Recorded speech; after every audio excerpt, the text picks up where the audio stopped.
This is Stephen Holloway. This is Nursing 203. We're in Module A, continuing our discussions on congenital heart defects. We're going to move now to coarctation of the aorta. This is a defect that obstructs left ventricular outflow. We'll be looking at two major congenital defects that do that. When we look at coarctation of the aorta, what we're looking at is an area that is basically bound by some sort of tissue that causes a decrease in the ability of the outflow of blood from the left ventricle into the systemic circulation. What we see is this is about 8 to 10% of the congenital heart defects that we see in children. One of the things that we tend to see this more in boys than in girls. I really can't explain to you why. That's just what we know.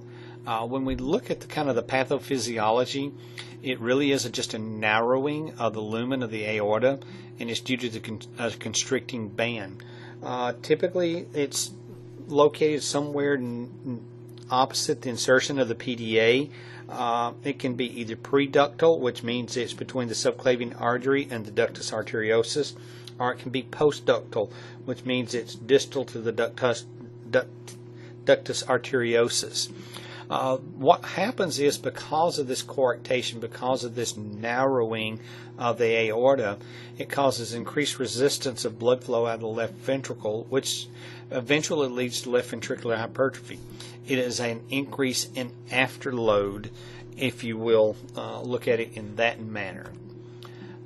Mainstays of coarctation, let me back up here. Okay, there we go. Clinical manifestations of coarctation depends on how large it is. In infants, it is the leading cause of congestive heart failure, but it can be so mild that it's not picked up until later in life with these children. So it just depends on how bad the constricture is.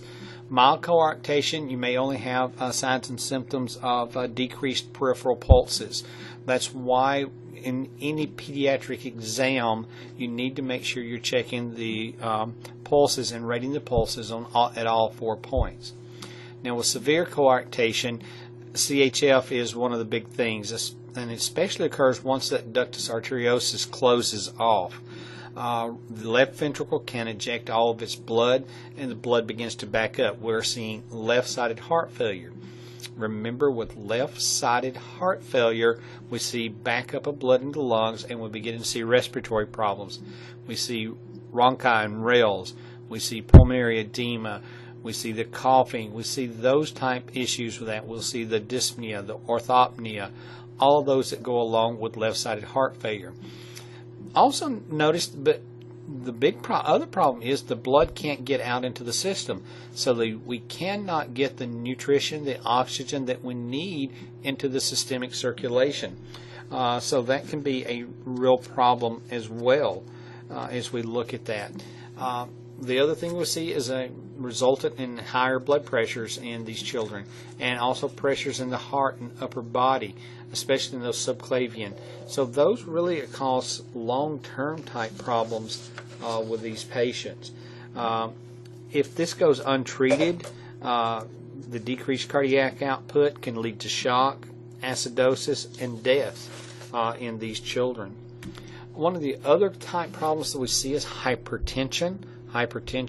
It's a classic clinical manifestation, especially in the upper extremities. As we begin to look at these children and trying to differentiate, what we want to do is actually look at blood pressures in comparison to the arms and the legs. We'll need to take the blood pressure in all 4 extremities, and we'll talk a little bit more about that. But typically what we see is upper extremity hypertension in these children, and as you already know, hypertension in children is very rare. Typically, if we find hypertension in children, it is a secondary, it's related to something else. We usually find coarctation on a well child check. Many times these children, again, are asymptomatic, but we see the changes in blood pressure. If they do have symptoms, that elevated blood pressure can lead to headaches, vertigo, and fainting. If children under 3 years of age, they're not able to verbalize all these signs and symptoms, you may just notice that they're irritable all the time, and simply that's due to the lack of oxygen and due to the lack of nutrients getting to them. One of the other things that we see are nosebleeds with these children, frequent nosebleeds. That can be one of the first signs that we see in the children and the development of coarctation of the aorta. So if we're seeing nosebleeds, dangerously high blood pressure, we begin to suspect coarctation, then we'll go ahead and get our vitals, our blood pressures in the arms and legs. Unfortunately, blood pressure can get high enough in these children that it can cause a stroke. So what are we looking for when we're looking at these children and we're trying to do diagnosis? Again, we talked about some of the things. We talked about hypertension. We'll also see pulse deficits. You may see an absence of the brachial pulse, especially if the coarctation is proximal to the left subclavian artery. You can have absences of femoral pulses depending on how large this coarctation is. That's something you might see in the newborns. So really, as you're doing that newborn assessment on that child, make sure you're checking those pulses all the way through. Older children, as this begins to get worse, may complain of leg pain. Sometimes, again, these go unrecognized as the children get older, and you may see a decrease in oxygen saturation causing more leg pain. And sometimes it gets confused with growing pains, but it is basically a pain related to hypoxia in the tissues. The other thing we may see is called rib nodules. And what happens is collateral circulation begins to develop around that coarctation, and those collateral circulations develop little nodules that you can see around the ribs. Now, how do we diagnose coarctation? Of course, we're looking at the signs and symptoms, the clinical manifestations. If the children come in with these headaches, with this blood pressure, with those type problems, then we're going to start a workup. We need to take the blood pressure in both arms and both legs. Normally, the blood pressure in the arms is 20 millimeters higher than the legs, which is opposite of normal. But then we'll see a significant change in difference in the blood pressures, and we define how bad the coarctation is based on the gradient, and the gradient is measured by subtracting the blood pressure in the arms, the systolic pressure, from the systolic blood pressure in the legs, and that's considered the gradient. So what we're going to be looking at is that gradient. How bad is that coarctation based on that gradient? As we talk about that gradient and the difference in the arms and the legs, anything less than 20 is considered to be mild. If it's above 20, it's considered to be significant coarctation for those children. EKGs can be done, but typically EKG may not show anything. A chest x-ray of older children may show that left heart enlargement due to the back pressures. You may see the notching on the ribs related to that collateral circulation. Echocardiogram, again, will show that coarctation. It'll show that change in the blood flows as we're beginning to look at those.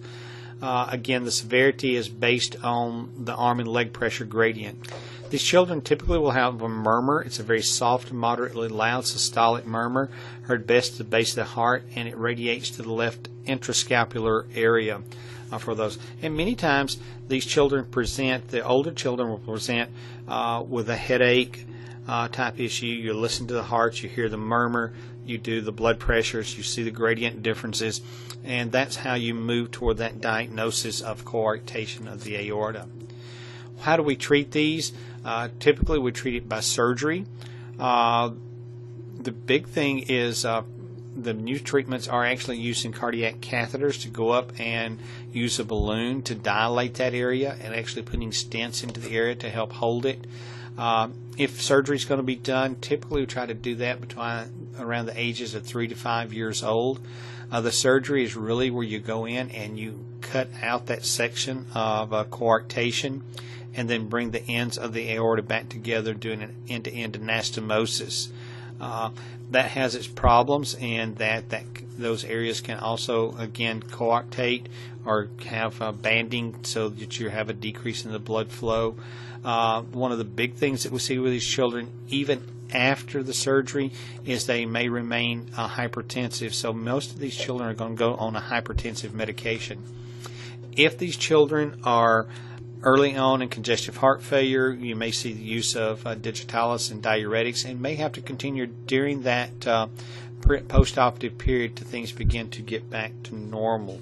But again, this is a surgery that has to be done opening the chest. The child does not have to go on cardiopulmonary bypass, but it has to be done very quickly because of the change of blood flow from the heart. Typically, you're going to see a thoracotomy type done on these children. So you're going to be seeing chest pain or chest tubes on these children when they come back to the unit from surgery. As you can see here, at the chest tube, you can see this child has had her lateral thoracotomy done, and then has the chest tubes in place after the repair of the coarctation. Again, this child probably presented with congestive heart failure and had to be done immediately. Again, if it's a mild, they'll try to wait till they're a little bit older to perform that surgery. Again, it's going to depend on how bad the symptomology is. If they're having congestive heart failure, then we're going to continue. We're going to get them into surgery as quickly as possible. Complications from the surgery: these children, if it's gone long enough and have the left ventricular hypertrophy, they can still have issues with congestive heart failure. They can have continuing hypertension. Of course, with the surgery itself, there's always that risk of bleeding because you have tied together the end of a very high-pressure system. Long-term type things, you can get recoarctation from the surgery, but typically that's not a big problem. But if they're typically going to be repaired in infancy or after age of 6. So in summary, coarctation really is nothing more than a narrowing of the aorta, and that narrowing of the aorta causes problems with the left ventricle. It increases the afterload. The left ventricle has to work very hard to try to push the blood into the systemic circulation. Because of the increased afterload, we get backflow into the lungs, and we begin to get left-sided heart failure and all that goes along with that. Children can also have issues with lack of blood getting out to the systemic circulation, thereby having hypoxia to the tissue and having decreased nutrition to the tissues. Surgery is the optimal treatment for children who have congestive heart failure and is done by a thoracotomy type incision. Hope this helps you understand coarctation. That's all I have right at this time. We will be continuing on with our series of congenital heart defects later.